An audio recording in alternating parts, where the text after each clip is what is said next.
Hello everyone, it is Sunday afternoon. I basically just forgot to vlog all morning. Spent the morning doing a whole bunch of research, taking care of paperwork, which is weird for a Sunday. And now I went to Bath & Body Works and returned a candle pedestal I just never warmed up to and got some candles. And I love doing that. I love just exchanging things and getting something new and basically not spending anything. Although I did spend something because I decided to get hand soap too. But it was on promo and I had a coupon, so I basically never buy anything full price because no one should. Yeah. So now I am at In-N-Out and I'm gonna get some fries with cheese and grilled onions because I can't have the spread. Otherwise I would totally do animal style. Alright, I'm in Golden Gate Park. I think my battery's about to die. I got my pepper spray, got my snacks, and I'm just gonna sit here once I find a nice spot and run lines. Probably for the rest of the day. At some point I'll go back to my car, take a nap, and then go home. That's pretty much all I have planned.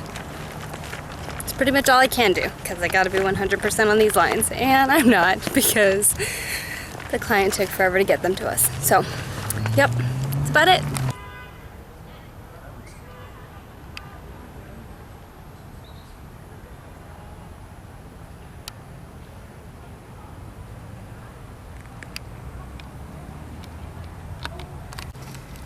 Alright, I'm at my favorite spot in Golden Gate Park, and I'm just gonna run lines for a while.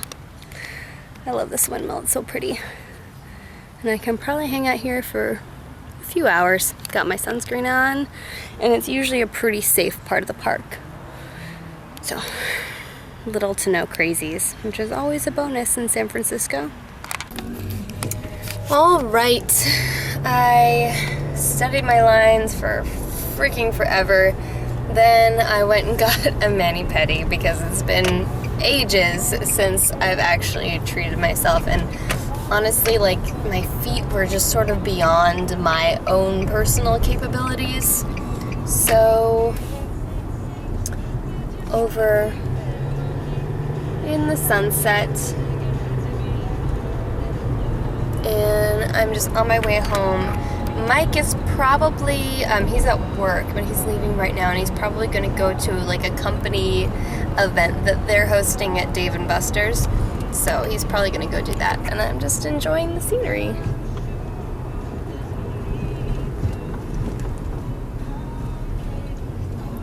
Seriously, I love Northern California so much, and I really don't want to leave.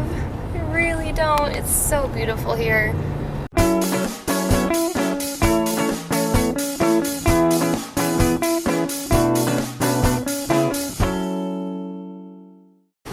Alright. Talking stuff in the parking structure at Stanford Law School. Getting ready to film something. I'm being painfully reminded of my academic inadequacies. This is our green room that we haven't actually been in because we've been shooting. All my stuff. That's pretty much it. That's all I can show you. Alright, it is 5:07. We wrapped about a half hour ago, 40 minutes ago. And it took me forever to walk to the parking structure because the Stanford campus is huge. So it took me forever to get to the parking structure, and then I had to put air in my tires because I got 4 new tires on my car late last year, and it's been nothing but trouble with them. They keep losing air, and I keep taking it in. They keep insisting there's nothing wrong with it, and it's driving me crazy. So I'm on 280, leaving Palo Alto, and I should be home in about 25, 30 minutes, somewhere in there. Traffic is never really that bad on 280. Like, this is pretty much as bad as it gets. And this is like with the influx of all the tech people. I completely forgot to vlog this morning. I got up at 6, had to get to set at 8. Can't find my cell phone. This is, it's technically holding, but we're pretty much like on set the whole time today. So we're set up, I don't know, is this like judges' chambers technically? There are a bunch of robes here. all shapes and sizes. I've got my wardrobe here. Everyone's just kind of using this as like a catch-all for their stuff. And we filmed probably like a quarter of what we're doing today already. And I'm just taking a little break, trying to find my cell phone. No idea where I put it. All right, it is 4:38 p.m. We wrapped about a half hour ago, and I'm leaving Palo Alto via Sand Hill Road, getting on 280. And tomorrow we will finish up that shoot. Today was awful. I mean, it was okay, but I had a lot of lines. I mean, a cue is a cue. It actually informs you as to where the conversation is going. But in this, I'm playing a lawyer, and part of it is a closing statement. So it's entirely me just monologuing as the closing statement, and that is 3 full pages nonstop of dialogue. And then the other scene that we filmed was a different type of courtroom situation. And when you're asking questions that way, the conversation, I mean, it's not really a conversation, mostly it's yes or no answers. The conversation doesn't flow the same way. It doesn't make sense. You're jumping from one topic to another. You're trying to confuse the person, disarm them, discredit them, get them flustered without losing control of the witness, of course.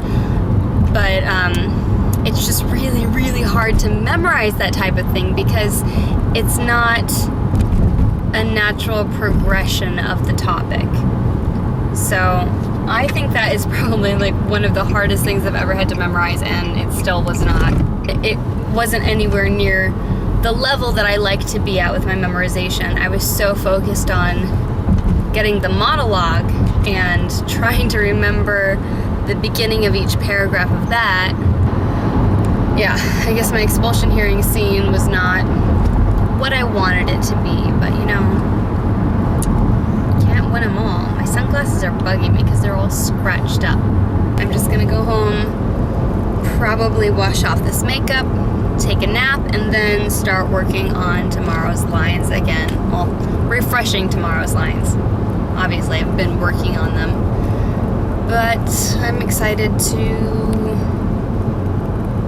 be done for the day. I just feel weird. Like, I really want to get something done, but I feel like I'm too tired to actually do something well. I'm kind of fried. So, on my way home from my shoot, I called my mom, and she's really into genealogy, which is awesome because I love genealogy. I think it's fascinating. I love history. I love old things. It's just really cool, and we found out a lot about my family through doing genealogy, and it's fascinating. So she's been, look at my arm, she's been spending a lot of time at the Library of Congress researching stuff, and she found that my great-great-great-great-great-great-grandfather, John Sherwood, fought in the Revolutionary War.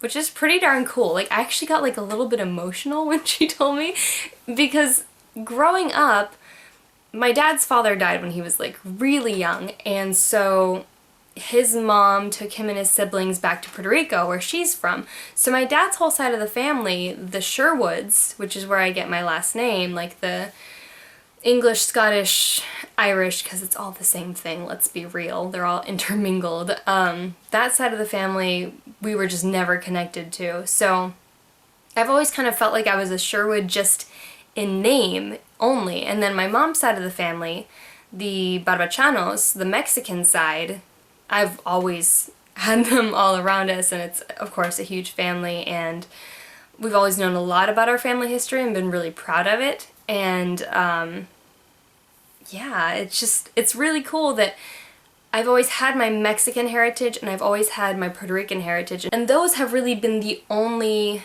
two sides to it until now. And now we're getting all this genealogy and like finding out about who the Sherwoods were and what they did, and it's really cool. It's really exciting. So yeah, I got a little bit emotional. I think that's pretty cool. So my sisters and I will be the last Sherwoods in this lineage from our revolutionary patriot. Pretty cool. Yep. I think I'm ready for a nap now. It is 1:45 and I am on my way home from our last day of shooting at Stanford. I'm exhausted. What's interesting is that it doesn't really matter how good of a job I do. Like, I'm always slightly disappointed in myself when I leave set. I don't know if that's ever gonna change though. I doubt it. It's 11:18 on Wednesday and I came home from my shoot. Mike and I tried to figure out our health insurance again. Still don't know what we're doing. Still can't really afford any of it. It's just crazy. It's absolutely crazy. It's so expensive and pretty much all of it screws you over.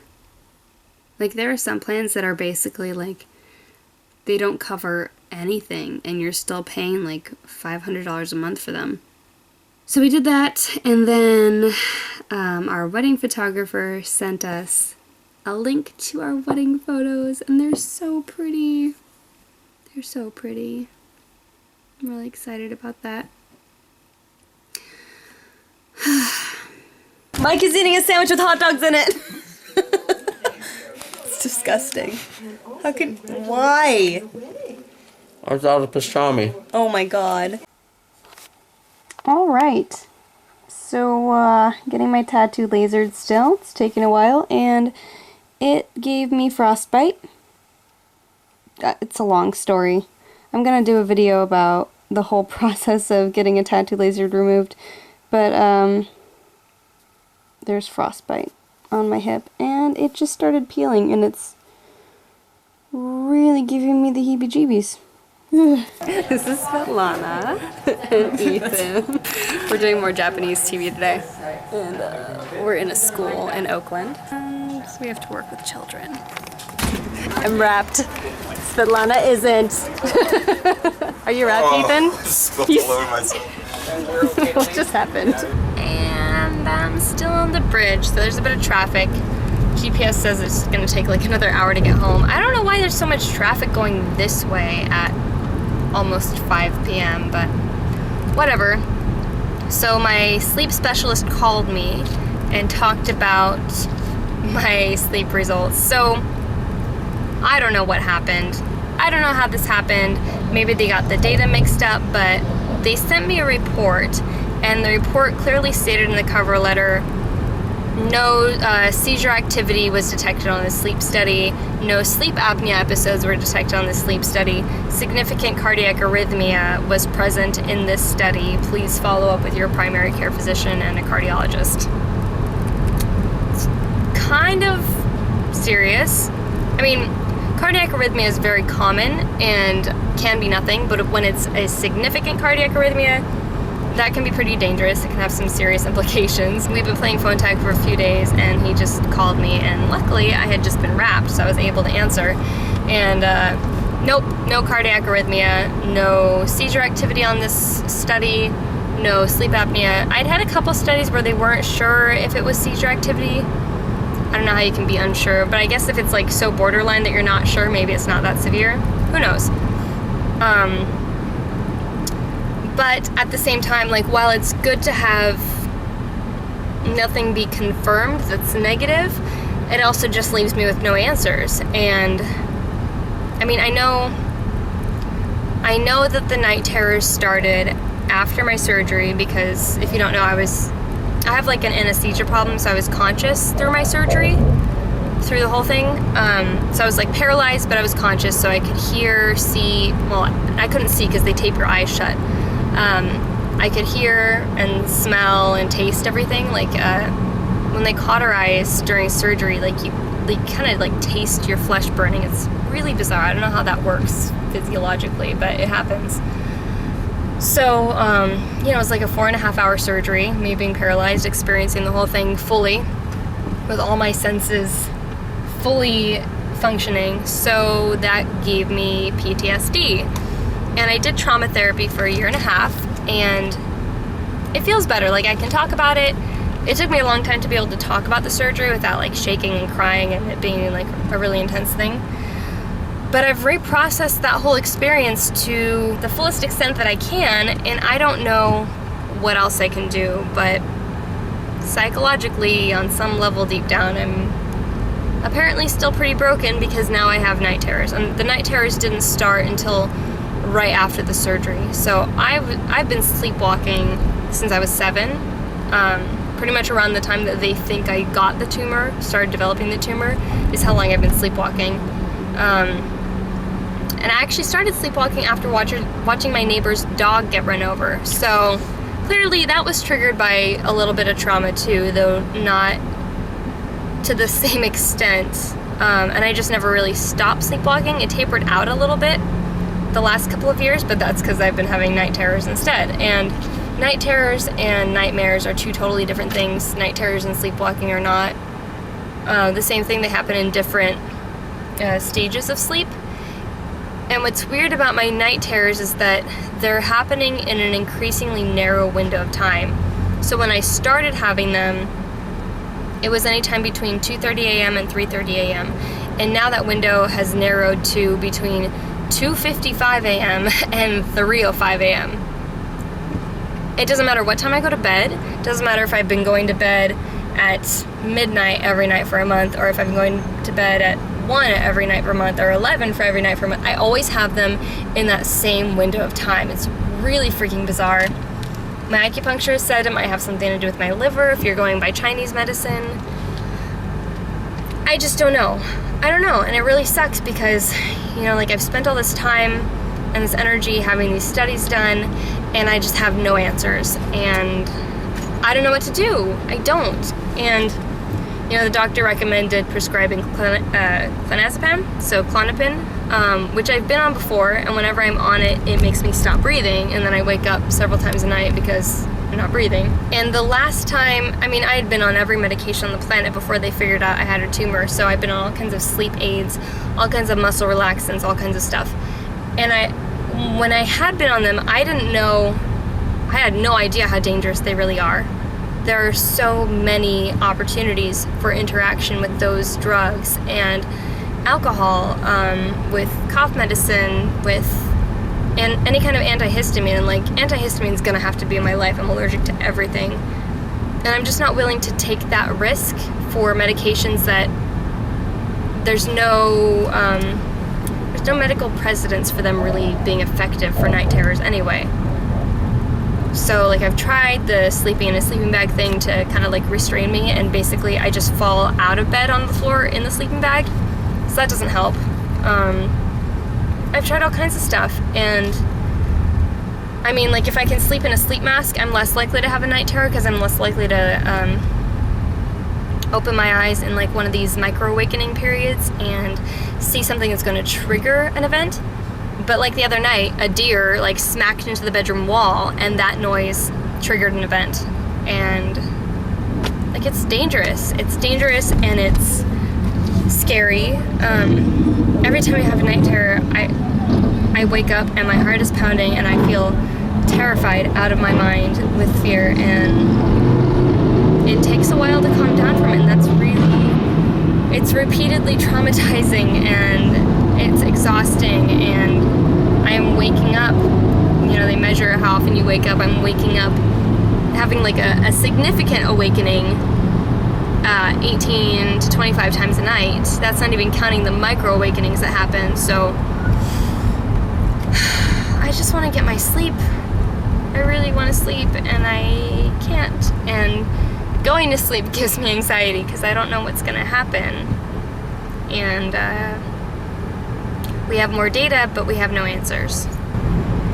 There really isn't a lot of data on effective treatment of night terrors, and I've done everything I can for the trauma, and it feels like that's better. And if that was really better, this wouldn't be happening, but I don't know what else I can do. I really don't. And that's one of the shitty things about PTSD is like, to some extent, does it ever really go away? And you never know what's gonna cause it. You just don't. So hopefully I get some answers soon.